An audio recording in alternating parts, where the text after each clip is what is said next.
Hey everybody.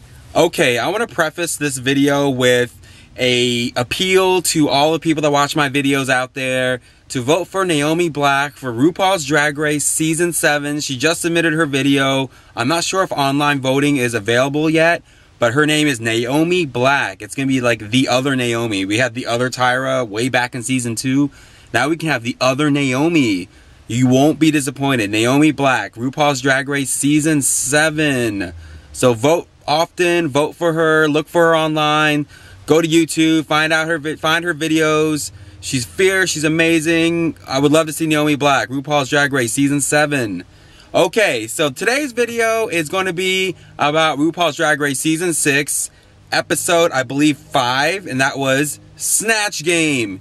Yes, Snatch Game. It was fucking awesome. It was a party. It was amazing. I loved it.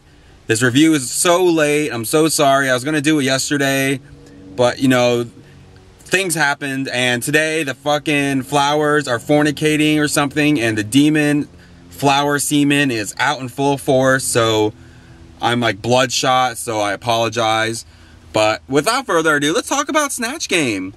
So after April's elimination, she went bye-bye last episode.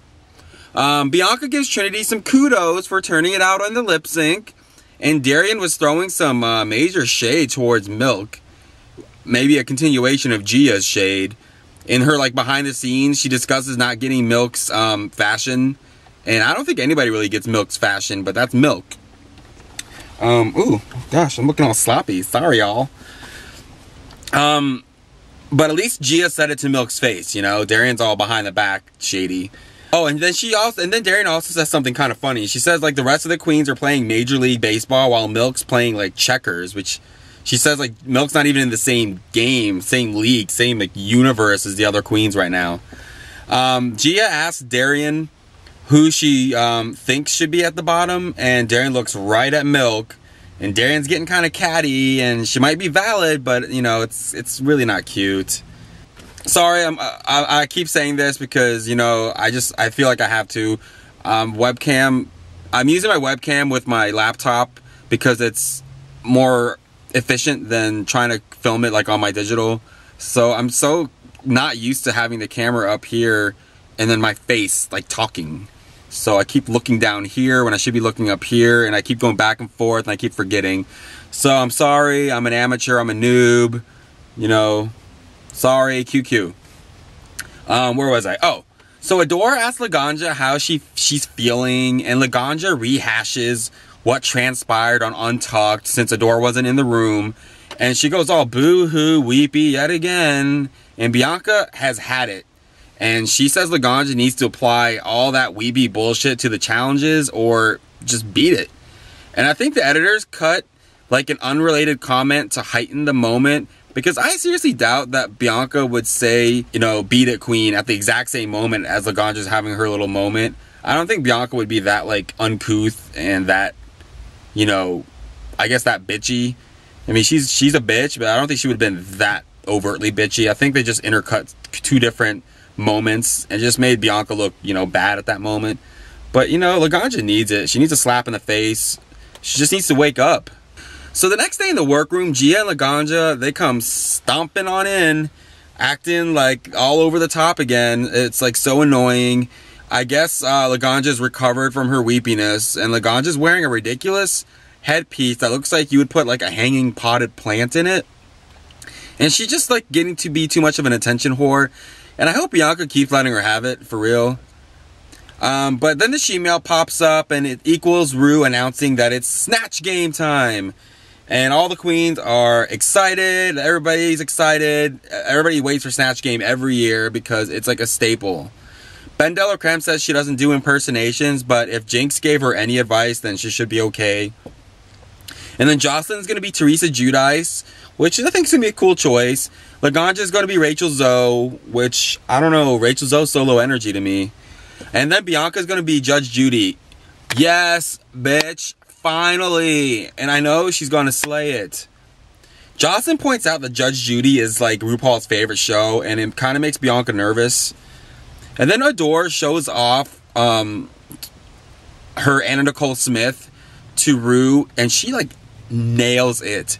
And she has RuPaul in stitches, and I'm like, I hope she slays it like in the real game, because she was word for word nailing Anna Nicole Smith. So Ben Dela Creme tells Ru she's gonna be Dame Maggie Smith, and Ru doesn't know how she's gonna make that funny. And then she tries to show off an Alyssa Edwards impersonation, and that fails, and I'm like, uh-oh.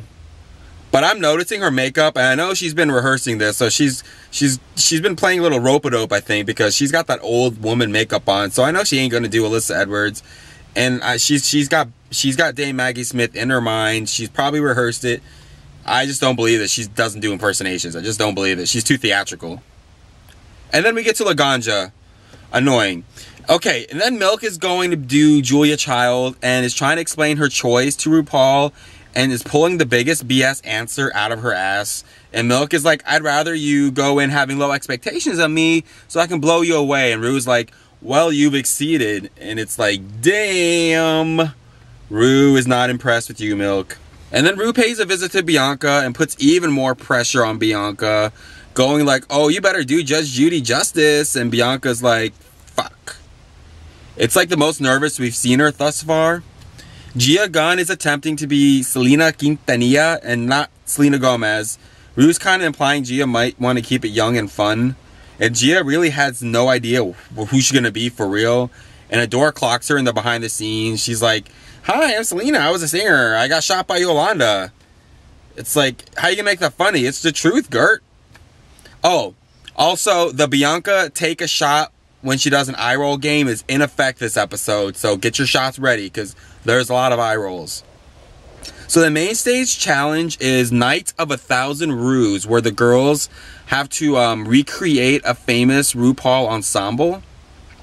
And Bianca's having a chit chat with Gia about her not knowing who she's going to be as Gia's doing her eye makeup. And Bianca's like, she's doing her makeup not knowing who she's going to be. How'd that work? I'm with you, B. Okay, then you get the Snatch Game intro. You see everyone in their impersonations. Bianca looks flawless as Judge Judy, makeup and all. Adore is passable as Anna Nicole Smith. Milk looks like Julia Child or Joan Crawford. It's really hard to tell. Courtney looks like Fran Drescher, I guess. Laganja is Rachel Zone. Okay. Darian Lake is a good Paula Deen. Gia finally chooses to be Kim K. Unfortunately, Kim K has no personality, so uh-oh. Joslyn is Teresa Giudice, but I think she looks like a very beautiful Tatiana from season 2. Don't you think she kind of looks like Tatiana when she's Teresa Giudice? And then Ben Dela Creme is a fierce Dame Maggie Smith. And Trinity K. Bonet is Nicki Minaj. And I think like every drag queen and their mom has some sort of Nicki Minaj like wig. So it's like, eh. And as far as impersonations go, again, Bianca is channeling Judge Judy, attitude and all. Adore is nailing Anna Nicole. Courtney actually makes a good crack about her friend being loco for the cocoa as she does her Fran Drescher. I mean, I giggled at least. Darian has an easy character with Paula Deen, so it's hard to mess that up, really. Joslyn is funny, introducing Teresa Giudice. But Ben Dela Creme is nailing Dame Maggie Smith every single time. Every single answer is perfect. Her accent is perfect. I mean, it's Dame Maggie Smith. I mean, Jinx probably coached her well, because these two are like besties. And if they were like on the same season, I don't know who would have won, because they were both genius in their Snatch Games.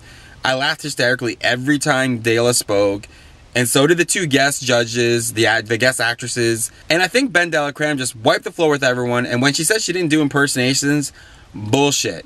Because she was a fully realized character, and her answers were sheer perfection. I mean, you could watch and rewatch the performance. I mean, it's that good. Sorry, Bianca, I love you, but Dela was absolutely flawless. She even had RuPaul week. In the workroom, preparing for the main stage challenge, you see Adore bringing up her problems with her body proportions, and then Dela opens up about being overweight as a child and compounded with being gay.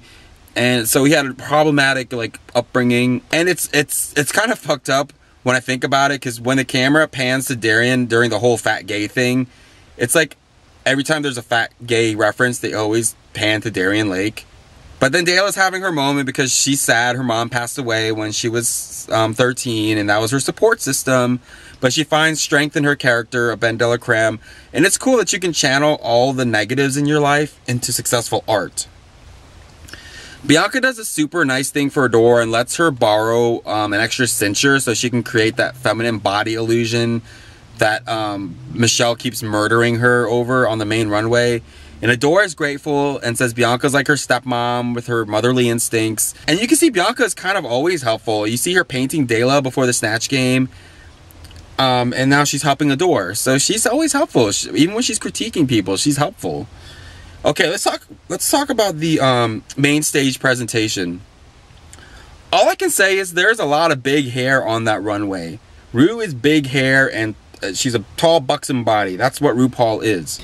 Hey everybody, I just wanted to do a quick shout out to my new favorite online entertainment website / blog. It's tomandlorenzo.com. That's tomandlorenzo.com. I don't know why I'm just now discovering them because they're amazing. Their website is great. They have amazing content. I love everything they give you on their website. tomandlorenzo.com. They produce wonderful, amazing photo recaps of every Drag Race episode. They have great photo qualities. Without them, I probably wouldn't have half the photos on some of my videos because they produce such great work. If you see the TLOs at the bottom of the photos, that's straight from tomandlorenzo.com. So if you haven't checked it out, check it out. Subscribe, comment on their recaps. They're amazing. Joslyn looked decent in her black gown and her RuPaul hair. Gia was fierce in her cutout dress. It looked like the real deal, but the judges tear her apart on the critique, saying she should not have chosen a celebrity that did not have a big personality. And Ru said she could have been forgiven if she was funny, but she wasn't at all funny. The judges make fun of her wonky eyelash in the deliberations, which I thought was a little cunty. Darian recreates RuPaul as Eartha Kitt. It's like a RuPaul as Eartha Kitt ensemble. It's decent.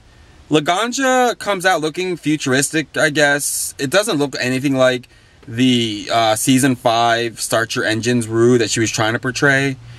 The judges all like universally hate her rendition of Rachel Zoe, and Laganja herself admits that she let herself down because her sisters were nailing their characters and she sort of sunk back.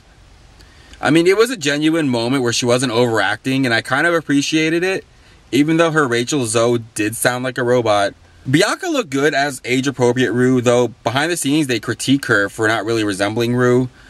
But to her face, they're loving Bianca. Michelle was excited someone chose to be Judge Judy, and Bianca said it was like helpful that she was a judgmental bitch. I think she looked beautiful. She really toned down her makeup, and you can see she's super versatile with her makeup. Like, she always can change up her makeup every main stage presentation. I think she's like really unstoppable at the moment, and the only thing worrying me is that she doesn't have a lot more footage, so I hope she's not going home soon. Adore strutting down that runway in her purple metallic gown. Michelle thinks there is nothing RuPaul about her gown or her wig, but she does thank Adore for cinching her waist, and the guest judge loved her Anna Nicole impersonation. Trinity looked RuPaul-esque in her hand-sewn gown with a shit ton of neon green embellishments and feathers, and I think they look good personally. Ben Dela Creme pulls off like the Big Bird RuPaul dress. I love that yellow dress that she wore. They loved her Dame Maggie Smith, but Michelle thinks she only can do old ladies well, and she's like seen it before from Ben Dela Creme, so she's not super impressed. I'm sorry, Michelle, but you're kind of getting nitpicky with Dela like you were with Jinx. And speaking of which, I don't know why the other queens haven't even mentioned Dela's relationship as Jinx' BFF. It's like odd because in years past, the queens always mention the other queens' ties to former contestants. And you don't really see that much here. Because, you know, Courtney's got strong ties with, you know, Willem. And, you know, it's just, you just don't, and of course, Laganja and Alyssa. You don't hear much about their ties with other contestants. I guess producers told them to tone down that, so I don't know, but you don't really hear them talk about their ties with former RuPaul Drag Race contestants, at least on camera. Courtney Active showing off body again, and she resembled Ru in that dress anyway. Milk does Workroom Ru, which is Ru in boy wear. It looks authentic, but it's not drag. And the judges are split on what they think of it. The judges say that Milk is becoming kind of predictable in her attempts to be original. But like RuPaul has like the face crack of the century when you see Milk walk in, and she recovers. But at first, when she sees Milk in boywear, she's just like, her face kind of like goes, So Darian, Joslyn, Trinity, and Courtney are declared safe, and they go to the Interior Illusions Lounge first. And then when it comes down to the decisions, Dela wins the challenge, so she's the first queen to win twice this season, and she is feeling herself because of it. Bianca Del Rio and Adore are the first ones to safety thereafter. Then Ru saves Milk last, leaving Gia to lip sync versus Laganja. And it could have been maybe a controversial decision, maybe. But it just was that Gia and Laganja were so bad at that Snatch Game. I mean, at least Milk sort of did better than them. But, you know, I don't think Milk did better than them in that runway presentation. And Laganja is weepy about having to go against her good friend in the competition, Gia. They have to lip sync to Head to Toe. And I love that song. Now, I know that both these queens can tear up some choreography. So I was kind of taken aback that they weren't serving it like they could. Though, I know the song is kind of slower and then they're like probably used to, like, the song's like slower than what they're used to breaking it down to. And Gia tries to do like a strip reveal, but it takes like a long time, and Bianca is clocking the facts, saying, we all know what reveal means in French. It means take the shit off. Bianca throughout like this entire episode is reading everyone to filth with her commentaries. Like, we could just have a show about Bianca reading everybody and it would be a freaking ratings bonanza. She's just so fucking ferocious. Laganja finally wows with some like aerial acrobatics and ultimately sends Gia Gunn home. And I'm kind of torn because she did earn the win, but I would rather have seen Gia, you know, still in it for a few more weeks. But, you know, bitter Gia has the final words, saying some of them should not still be there because they still look like fucking dudes and they're not epitomizing drag. And it's probably a direct, you know, dig to Milk. So now we have no Puerto Rican queen and no Asian queen left. Sad face. Okay, so let's get to Untucked. Courtney and Trinity have like a little chat on their way to the Silver Lounge, and Trinity is definitely giving off the I give up act. Then we get into Trinity misconstruing Santino's remarks when he's mocking RuPaul and RuPaul's speech pattern. And of course Trinity's being sensitive Sally, and she thinks he's making fun of her speech impediments. Even RuPaul has to clear that shit up in the Untucked. And Trinity keeps not getting the other queens' advice.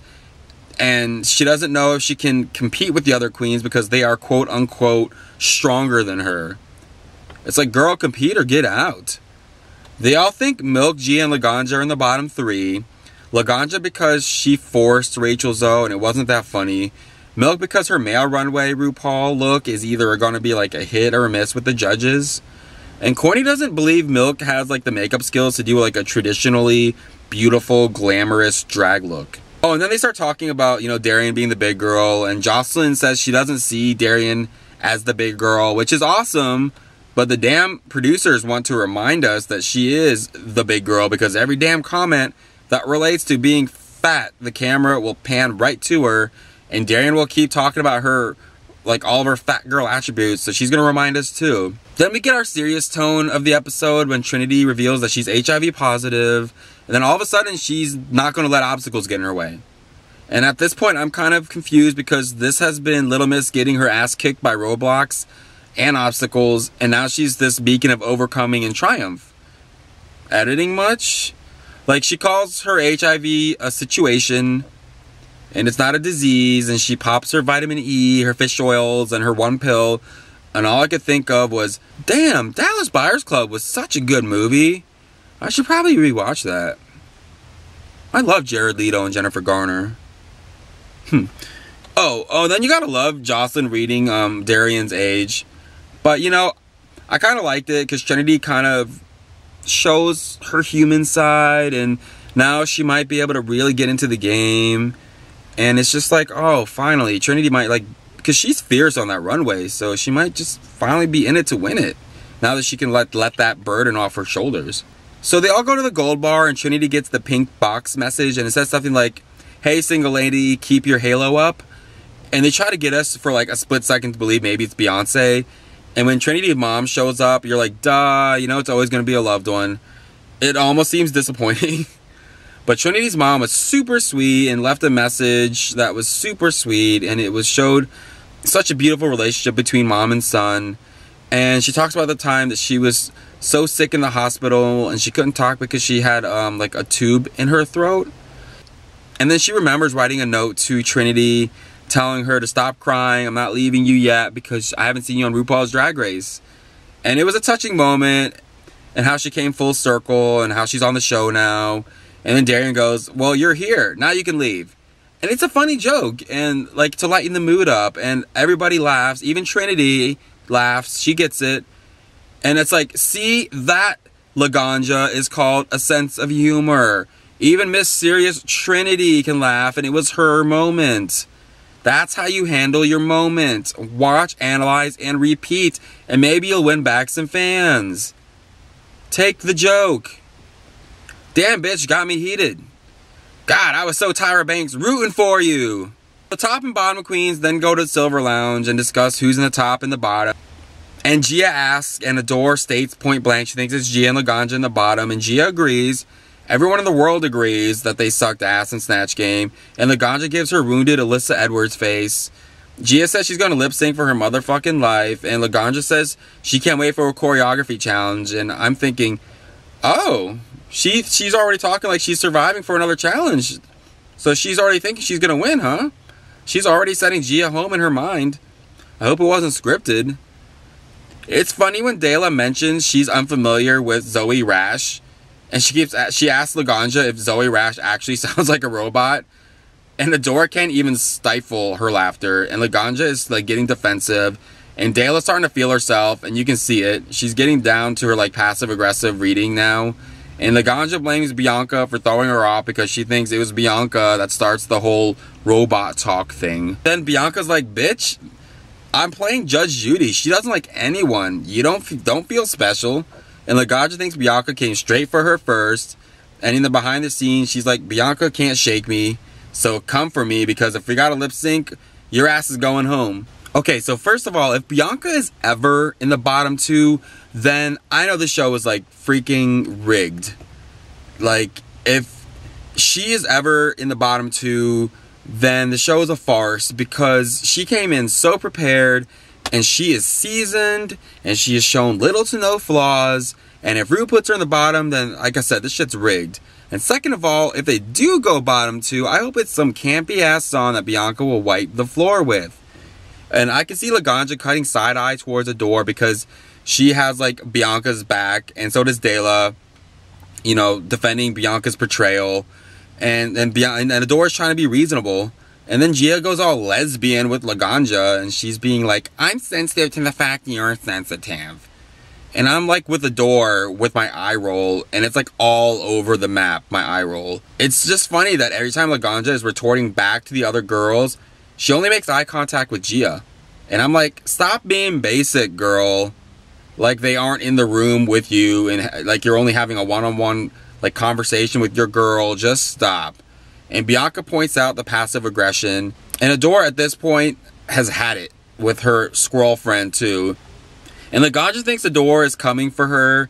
And Adore lets like Laganja have it. She's like, bitch, when? When did I come for you? And Laganja's like, I'm not sure when, but it hurt. And Adore's like, oh no, girl, don't do that. You are being so transparent right now and it's not cute.